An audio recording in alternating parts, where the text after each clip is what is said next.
In today's video, I'm gonna go over my new fragrance haul that I bought from Fragrance Buy. This fragrance haul contains some absolute bangers, some new releases, some fragrances that I've already tried, loved, and wanted a full bottle of, and some fragrances that you guys wanted me to review on my channel. So let's start with the very first fragrance that I've already opened and tried. This morning I opened it and filmed the first impressions. I also hit my head on the shelf behind me and dropped this bottle during that first impressions. So definitely make sure you go check that out because I put my life on the line for this content. That one is Invictus Victory Elixir. The packaging, it actually looks super nice. I love the color combination here. This bottle is super nice. It has a gradient from like black to kind of darker blue. This fragrance, to no surprise, has gotten some other comparisons to other popular designer fragrances. One of them being Le Beau Les Parfums, the other one being 1 Million Elixir, over there somewhere. I see that it's in those directions of those fragrances, but I don't think it smells all that similar to either of them. I think that it still stands on its own. Actually, you know what? I'm gonna spray on my wrist here. So off the top, there is some kind of like fruity sweetness that you're detecting here that is not listed in the note breakdown. Vanilla, olibanum, amber, and tonka bean. Those are the only listed notes here. I guess that's kind of where the similarity to Le Beau Les Parfums comes from because that one has like pineapple, tonka bean, coconut, stuff like that in there. A lot of people have said that this is kind of a cold weather nightclub fragrance. I think it's honestly versatile all year round if you're using it for clubs, nighttime, stuff like that. I really like this one. It lived up to the hype. Okay, the next one on the list, we're gonna stay with 2023 releases. This one is the new Coach Green. I had a little small decant of this that I was kind of testing with, but I thought, why not buy a full bottle? It's not all that expensive. So 1, 2.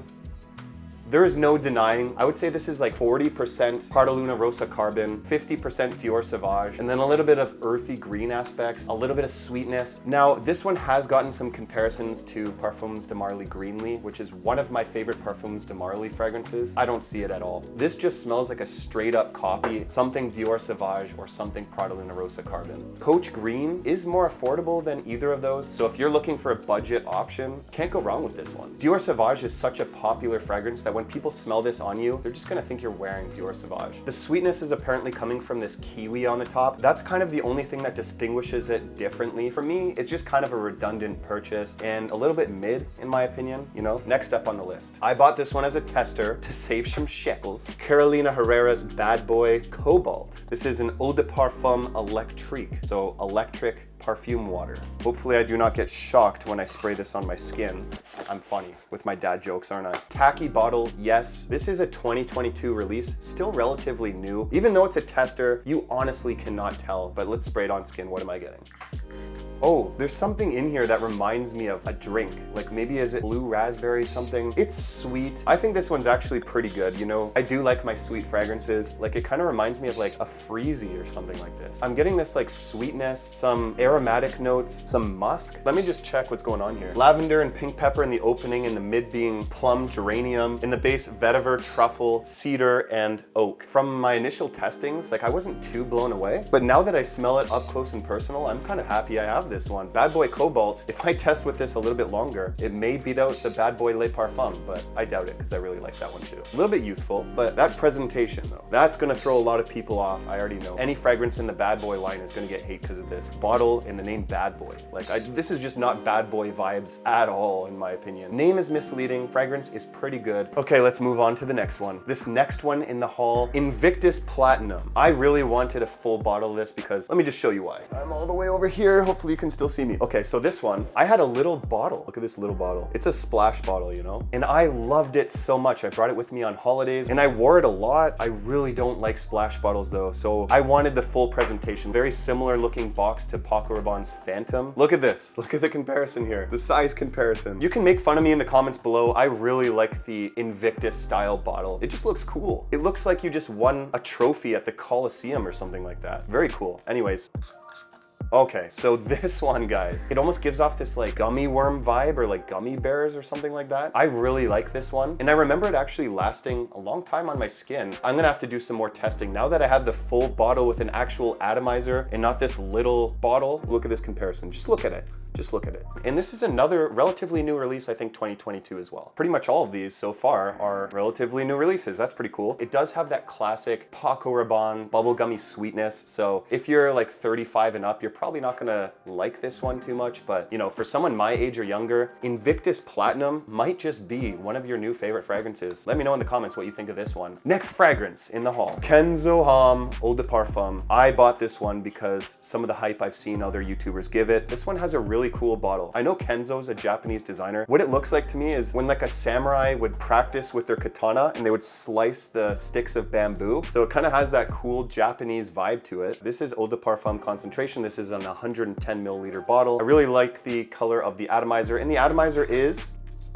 it's all right. Whoa, it opens really loud. Okay, this is a lot louder than I expected it to be. Oh, that's right. Okay, so there's a leather note in here. I totally get that. This is a different fragrance. Like this one smells like so far the most expensive. So this I bought for like 79 bucks. I mean, it's not as cheap as I thought, but wow, this smells quality. There's like some spice here. There's aquatic notes. There's a little bit of citrus, some leather. Interesting, because leather in a summer scent is not really something you'd expect to see, but wow, there's a lot of depth here. I'm really impressed. It's filling the room more than any of the other fragrances so far. Have you guys tried this one? I know it's getting a lot of hype right now from other YouTubers, but Kenzo fragrances are starting to impress me and not a lot of people talk about them. On to the next one. It is so hot in here right now. It's like 84 degrees Fahrenheit in this room. Anyways, the next one on this list will probably cool me down. This is Azzaro's Chrome Extreme. The box is really nice.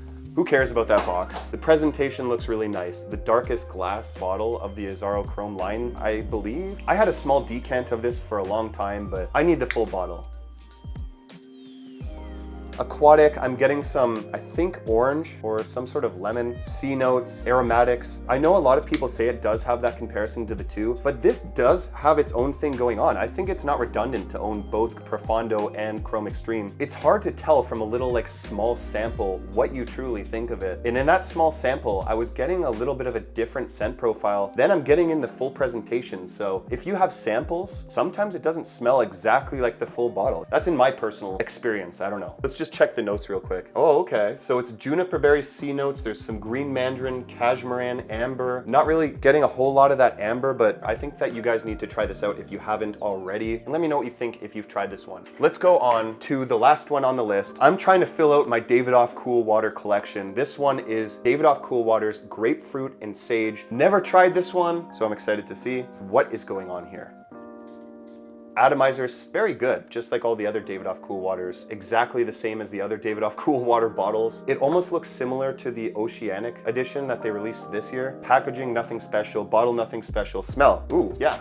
You're just getting straight up grapefruit and sage with a little kind of bubblegummy sweetness. This is a blue fragrance for sure. A little bit of fresh spice in there too. Hey, this is another 2022 release. This was unplanned. I just added a bunch of stuff to my cart, but a lot of these are new releases, so that's pretty cool. Anyways, I think this one is pretty good. It's not blowing me away, but I'm probably gonna warm up to this one a lot because it does have a lot of the stuff in here that I do like in other releases. Grapefruit and Sage, I think it's a limited edition, is a lot better than this year's release, and it has a lot more going on in there. And I think a lot of people are gonna like this one. This brings me to the end of this fragrance haul. Please let me know what you guys think of my new purchases. Let me know what ones you guys want full reviews of, and also what your thoughts on these fragrances are. I'm very excited to do some testing with these fragrances. Check out this video right here where I bought some very affordable, cheap fragrances to let you know if they're worth the money or not. And I found some gems in there, so I'll see you over there. Thanks for watching, and I love you all.